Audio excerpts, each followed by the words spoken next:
All right, let's talk about football. My dream was to play in the National Football League. And most of you don't know that I actually, no. No, I did not make it to the National Football League. But I probably got more from that dream and not accomplishing it than I got from any of the ones that I did accomplish. I had a coach. I signed up when I was 9 years old. I was the smallest kid in the league by far. And I had a coach, Jim Graham, who was 6'4". He had played linebacker at Penn State. He was just this hulk of a guy, and he was old school. Okay, I mean really old school. Like he thought the forward pass was a trick play. And he showed up for practice the first day, and this big hulking guy. We were all scared to death of him, and he hadn't brought any footballs.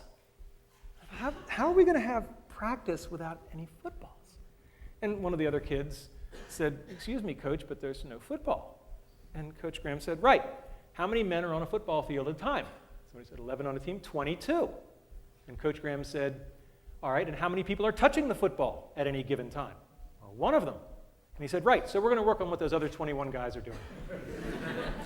And that's a really good story because it's all about fundamentals. Fundamentals, fundamentals, fundamentals. You've got to get the fundamentals down because otherwise the fancy stuff isn't going to work. And the other Jim Graham story I have is there was one practice where he just rode me, all practice. Just, you're doing this wrong, go back and do it again, you owe me, you're doing push-ups after practice. And when it was all over, one of the other assistant coaches came over and said, "Yeah, Coach Graham rode you pretty hard, didn't he?" I said, "Yeah." He said, "That's a good thing." He said, "When you're screwing up and nobody's saying anything to you anymore, that means they gave up." And that's a lesson that stuck with me my whole life, is that when you see yourself doing something badly and nobody's bothering to tell you anymore, that's a very bad place to be. Your critics are your ones telling you they still love you and care. After Coach Graham, I had another coach, Coach Setliff, and he taught me a lot about the power of enthusiasm. He did this one thing where only for one play at a time, he would put people in at like the most horrifically wrong position for them. Like all the short guys would become receivers, right? It was just laughable. But we only went in for one play, right? And boy, the other team just never knew what hit them. Because when you're only doing it for one play and you're just not where you're supposed to be, and freedom's just another word for nothing left to lose, boy, are you going to clean somebody's clock for that one play. And that kind of enthusiasm was great. And to this day, I am most comfortable on a football field. I mean, it's just one of those things where, if I'm working a hard problem, people will see me wandering the halls with one of these things. And that's just because, when you do something young enough and you train for it, it just becomes a part of you. And I'm very glad that football was a part of my life. And if I didn't get the dream of playing in the NFL, that's okay. I probably got stuff more valuable. Because looking at what's going on in the NFL, I'm not sure those guys are doing so great right now. Okay? And so one of the expressions I learned in electronic arts, which I love, which pertains to this, is experience is what you get when you didn't get what you wanted. And I think that's absolutely lovely. And the other thing about football is we send our kids out to play football or soccer or swimming or whatever it is. And it's the first example of what I'm going to call a head fake or indirect learning. We actually don't want our kids to learn football. I mean, yeah, it's really nice that I have a wonderful three-point stance and that I know how to do a chop block and all this kind of stuff. But we send our kids out to learn much more important things: teamwork, sportsmanship, perseverance, et cetera, et cetera. And these kinds of head fake learnings are absolutely important. And you should keep your eye out for them because they're everywhere. All right, a simple one, being an author in the World Book Encyclopedia. When I was a kid, we had the World Book Encyclopedia on the shelf. For the freshmen, this is paper. We used to have these things called books. And after I had become somewhat of an authority on virtual reality, but not like a really important one, so I was at the level of people the World Book would badger, they called me up and I wrote an article, and this is Caitlin Kelleher. And there's an article, if you go to your local library, where they still have copies of the World Book. Look under V for virtual reality, and there it is. And all I have to say is that having been selected to be an author in the World Book Encyclopedia, I now believe that Wikipedia is a perfectly fine source for your information because I know what the quality control is for real encyclopedias. They let me in. All right, next one.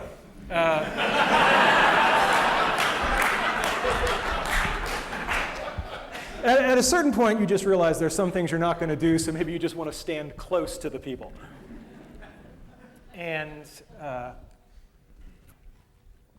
I mean, my God, what a role model for young people. I mean, this is everything you want to be. And what I learned that carried me forward in leadership later is that, he wasn't the smartest guy on the ship. I mean, Spock was pretty smart, and McCoy was the doctor, and Scotty was the engineer, and you sort of go, and what skill set did he have to get on this damn thing and run it? And, clearly there's this skill set called leadership. And, whether or not you like the series, there's no doubt that there was a lot to be learned about how to lead people by watching this guy in action. So, and he just had the coolest damn toys, right? I mean, my God, he, I just thought it was fascinating as a kid that he had this thing, and he could, talk to the ship with it, right? I just thought that was just spectacular. And of course, now I own one, and it's smaller. So that's kind of cool. So I got to achieve this dream. James T. Kirk, his alter ego, William Shatner wrote a book, which I think was actually a pretty cool book. It was with Chip Walter, who is a Pittsburgh-based author who's quite good. And they wrote a book on basically the science of Star Trek, what has come true. And they went around to top places around the country and looked at various things, and they came here to study our virtual reality setup. And so we built a virtual reality for him. It looked something like that. We put it to red alert. He was a very good sport. It's not like he saw that one coming. And it's really cool to meet your boyhood idol. But it's even cooler when he comes to you to see what cool stuff you're doing in your lab. And that was just a great moment. All right, winning stuffed animals. This may seem mundane to you, but when you're a little kid and you see the big buff guys walking around an amusement park and they got all these big stuffed animals, right? And this is my lovely wife. And I have a lot of pictures of stuffed animals I've won. That's my dad posing with one that I won. I've won a lot of these animals. There's my dad. He did win that one, to his credit.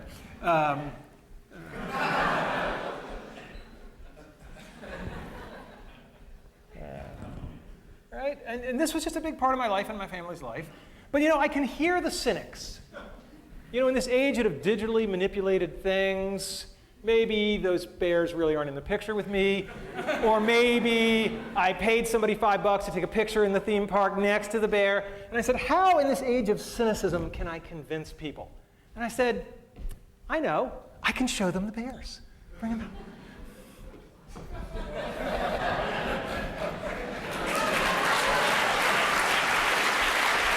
We can just put them right there.